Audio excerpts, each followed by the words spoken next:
Hi everyone, it's Kristen. So we just finished talking about this story, which actually leads directly into this story. So we'll get started on that. But first, there's just like a teeny thing I wanted to point out. Well, it technically starts in this issue, Uncanny X-Men 188, but there's just like basically one little thing I wanted to point out to you in this issue. So Nightcrawler is feeling discouraged because this is pretty much right after Life Death that Storm loses her powers, and they're attacked by the dire race. So he's feeling discouraged, and he tells Professor Xavier this, like Storm, lost her powers, Banshee's been maimed, Thunderbird was killed, Jean is killed, and he's like, I give up. What's the point of all this? And Rachel, from who lived through this horrific future and came to the past to try to change it or prevent it, she says, well, if you just give up, then there's no, like, all that's happened, in your time and mine will be for nothing if you just give up. And Storm, this is mostly why I wanted to point this out, since we just talked about as Spider-Man story. Storm says, what is that classic saying you were fond of quoting, Kurt? With great power comes great responsibility. Yeah, see?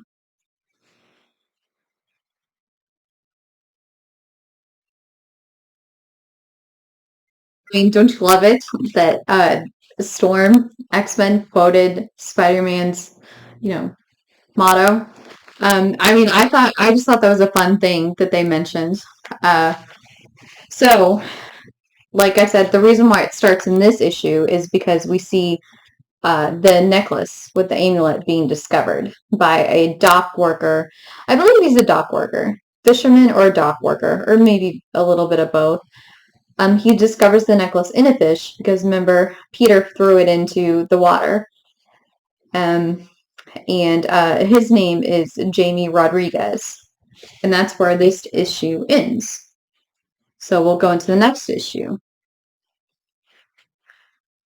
Okay, this next issue, something kind of spooky comes up, honestly.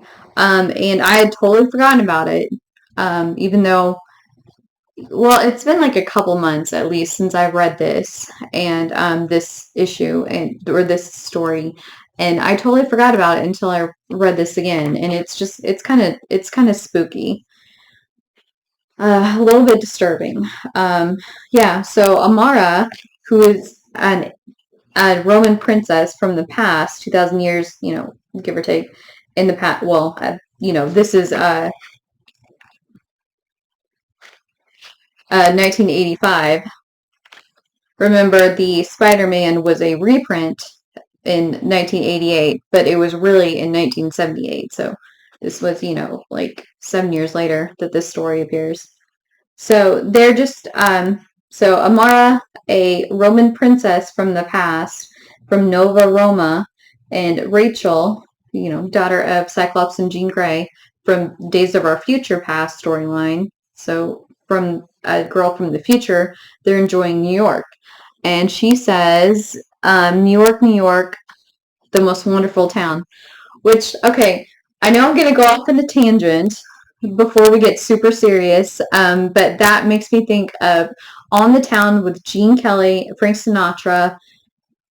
Oh, and I forgot the other guy's name. But they're all three, just the chemistry of all three of them is great.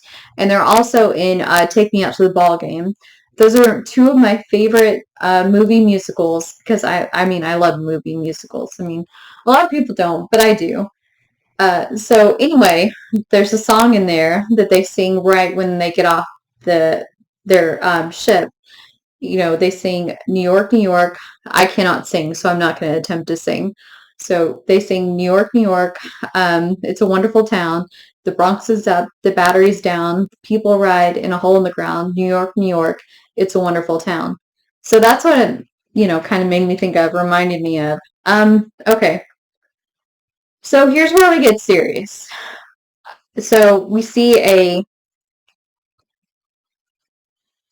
sorry, we see um, the New York skyline, and we see the Twin Towers. And then in this one, this panel right here, Rachel says, ingrained in her mind, is the Twin Towers of the World Trade Center lie in ruins. Thousands are dead, many more are injured. Like, this is from her future, which, like I said, this comic was in 1985, and for that to actually, have happened, it's just, like, mind-blowing.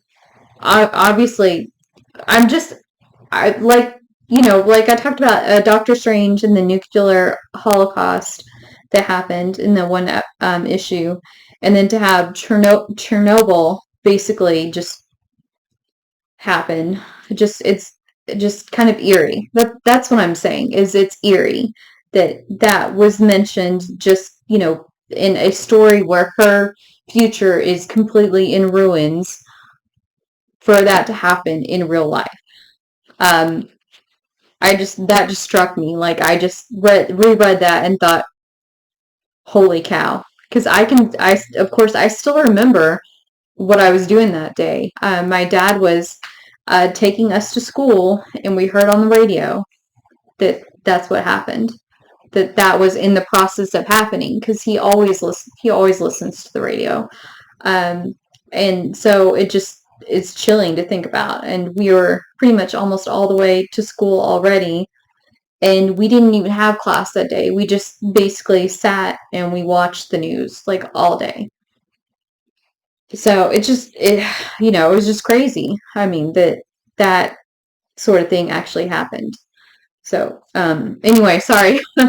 Before I start getting, like, super super emotional, we should move on. Otherwise, yeah, I might start, like, actually tearing up. Anyway, so Rachel remembers her life, like, as a hound, a mutant that was used by the humans to hunt down other mutants.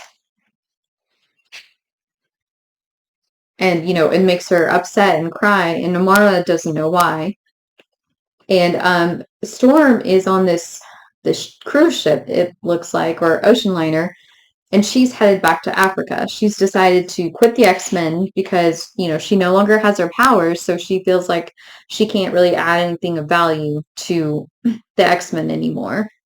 And she needs to basically rebuild her life, in what better place than where she's from, where she grew up, where her mother's from. And Kitty is not there to say goodbye, because, of course, Storm and Kitty have, like, a really strong bond, especially, in these, I will say, early days of comics, because she and Wolverine are in Japan on their own mission. And Storm says, even, if Kitty was there, she doesn't know if she'd be able to say goodbye, if she'd be able to leave. So here we saw, Jamie Rodriguez, he found the necklace, and some guys were getting into his locker because they heard the voice calling to them, but of course they didn't know exactly what was going on. And Jamie sees them in his locker, and he's like, hey, get out of there. And he realizes that it's the necklace that's, calling to people. And it's calling to him, and he's like, I need to get rid of it. Like, this obviously is not something I need. It's something I should have. I just need to get rid of it. So Rachel takes Amara to the Metropolitan Museum of Art. Imagine that. Another place, another story set there. And, they go to the Roman exhibit, and, it makes her feel right at home, which is what Rachel's goal was, since Amara's been a little bit homesick since she's come, to the future. And all of a sudden, Rachel feels this presence, like this psychic presence, the psychic voice, and she runs after it, and she says, it's Selene, the, mutant vampire sorceress, who has been around basically forever, because Amara, we find out, Selene tried to kill Rachel, just a couple issues earlier, and apparently Selene killed Amara's mother. So they have a common enemy there. So they follow her and sneak into the mansion and dress as maids in order to, infiltrate and see where Selene is in this place. And Rachel stops at this collar because she's like, a collar, I had vowed I'd never wear one again. Um, and she tells herself, Amara, it's easy for you to pretend to be a slave because you've never been one. So apparently this is the mansion where the Hellfire Club is, because Selene is basically wanting to be the new Black Queen. So she introduces herself to Sebastian Shaw and auditions for him, basically. She can control, inorganic matter.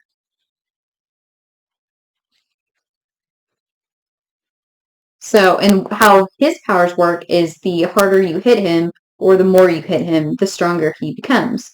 But this, since it's a passive attack, is he could be defeated by that.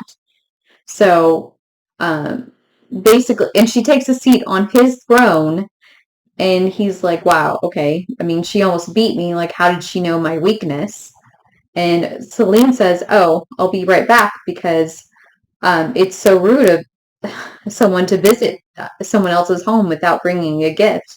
And this we see Tessa, which we learn later on, much, much later on, is Sage, who Xavier planted in the Hellfire Club as a spy. And Tessa says, will you accept Selene as the Black Queen? And Sebastian says, well, I don't think I have much choice. So we still see Rachel still pretending to be a maid. And she surprises Selene, ambushes her. And then what she realizes, though, is she actually hurt Amara, because it was Amara that Selene disguised. And so she gets the jump on Rachel that way. And so now she has Amara and Rachel under her control, and she presents them to Sebastian as his gift. And Rachel realizes that while she's still basically under Selene's control, she has a little bit of her own control, which I kind of like this costume.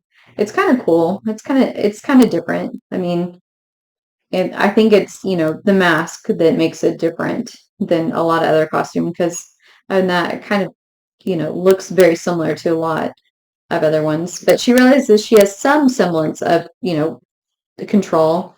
She goes into Amara's mind to see if she can like hide from Selene there or help her. And Amara doesn't know who she is, so she immediately lashes out. And she realized that Amara's rage is causing her to draw on her powers. And Amara gets mad enough that Selene's control breaks. And she destroys Selene, the statue of Selene, which basically is destroying Selene's control. And so the control's broken.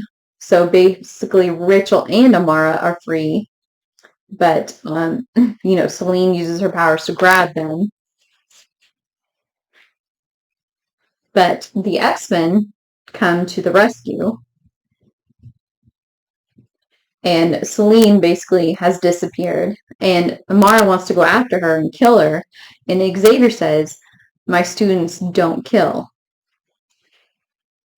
And Sebastian says, the Hellfire Club has no issues with you guys, so you guys can go ahead and leave. Like, we're good. Like, we didn't start this. It was Selene. I, had no part in it, basically. And so Rachel changes their clothes telepathically, and she says, this is one of my mom's favorite gags. It used to drive my dad crazy. So Jean and Cyclops. And so Amara's still upset that, Selene basically got away. But she sees, the destruction that she caused, and she's like, whoops. Like I said, made worse by the fact that, yeah, Selene got away. And the last page, we see a Dazzler poster, basically saying Muty Die. So this isn't basically talking about, they're talking about how Dazzler's coming out with this movie and she's, a known mutant. And it says, see Dazzler, the movie, trade paperback for more details. So Jamie is going to get rid of, and you see, instead of a Walkman, he has a Watchman. So Jamie's going to get rid of this necklace. But this crook comes up behind him, stabs him, kills him, and takes the necklace. And see, Kulan Gath, he basically feeds on evil. Like those souls resonate with him. So it was that much easier for him to take over, like, this guy. So in the next issue, it also mentions plus guest star Spider-Man in the Avengers, which makes sense because Spider-Man was in the original story with him. Which, okay, the weird thing is, though, you'd think this would be like a bigger deal since it involves Spider-Man, the Avengers, and they mentioned the Fantastic Four, but it's just like in these 2 issues. So, anyway, so that it starts off talking about New York, and then we see this, which looks pretty cool, I will say. And this is the island of Manhattan, and Kulan Gath has transformed it, and basically brought it back to the age that he's from. And so Val Cooper is filling all these officials in on what's going on. Like, she says, okay, this is what we know. So, and this is one of the interesting parts. So she says that this magical barrier appeared around Manhattan and it's staying there. And once you enter, then you're dramatically transformed. Like, police went in with guns, they have swords instead, cars become horses, and etc. And if you come out, once you're inside, you don't really know who you are. Like, you know the essence of who you are, but you don't realize, like, you think this world is the true world. Like, you don't know that you're not supposed to be in this time, that you're supposed to be, in modern time. And when you come back out, you have kind of vague memories of the place, but you don't realize, or you think it's kind of a dream. So, where have we heard that from? Like, I read that and thought, hey, that sounds exactly like what happened in WandaVision. And I thought, I wonder if they pulled that from here, or if it was just a, kind of a huge coincidence. So, who knows? Because that's a pretty big coincidence, but it's also, a pretty plausible thing to also happen. So it might have just been a coincidence. But I just thought, hey, so X-Men did it first. Or, was one of the first ones. Maybe not completely first, because there might have been another comic that did it first. Anyway, moving on. So she's like, we know there's some Avengers in there and some other heroes. And one of the members of the council takes offense to the fact that Rogue and the X-Men are up there with the Avengers because the Avengers are heroes. And he says Rogue specifically that girl is a known criminal. And this other guy says filthy mutant vermin, they probably caused this whole thing and they should all be exterminated. And then this one military leader speaks up and said, I was 20 during World War II. I remember what Hitler did. I saw the concentration camps. I can't believe that you're suggesting that we go to that. Like, I can't believe you're suggesting that our country should come to that. So we see Storm, she wakes up on this ship, because remember, she was on the ocean liner headed for Africa when this spell took place. So the captain of the guard, Callisto, says, I have a warrant for your arrest. Now, if you remember, this is Uncanny X-Men 190. Storm stabbed and killed Callisto in one Uncanny X-Men 171. I believe it was 171. 170 or 171. Let me know in the comments. And of course, no one ever stays dead in X-Men for long, so she came back later. But, they've always had like a tumultuous history. So basically, they're going to make Storm when they're slaves, and they're going to put this iron, collar on her, and she says, "No, I'm not going to do that." So she escapes while the ship is on fire. That causes this distraction, and she runs, and she tries to, go up the mast, and Callisto follows her. And Callisto has a knife, and unfortunately, Storm doesn't have, anything. And when Callisto stabs her or cuts her, she has this flash of that things are not as they're supposed to be. And then the whole mast catches on fire. So she grabs Callisto, pulls her, and, dives off the mast into the water. And basically, saves both their lives. When Callisto hits the water, because she hits the water, like first, she bears most of the brunt of this. She's stunned and, knocked out for a little bit.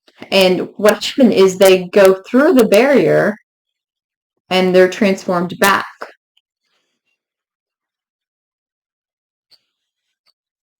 And Storm is curious, like, what happened to the other X-Men that are in there. So, because remember, the other X-Men were on the ship, saying goodbye to Storm. So we see Xavier here, and we see Caliban, and Kulan Gath has transformed them into one creature. Because he said, Xavier's mental powers might have been a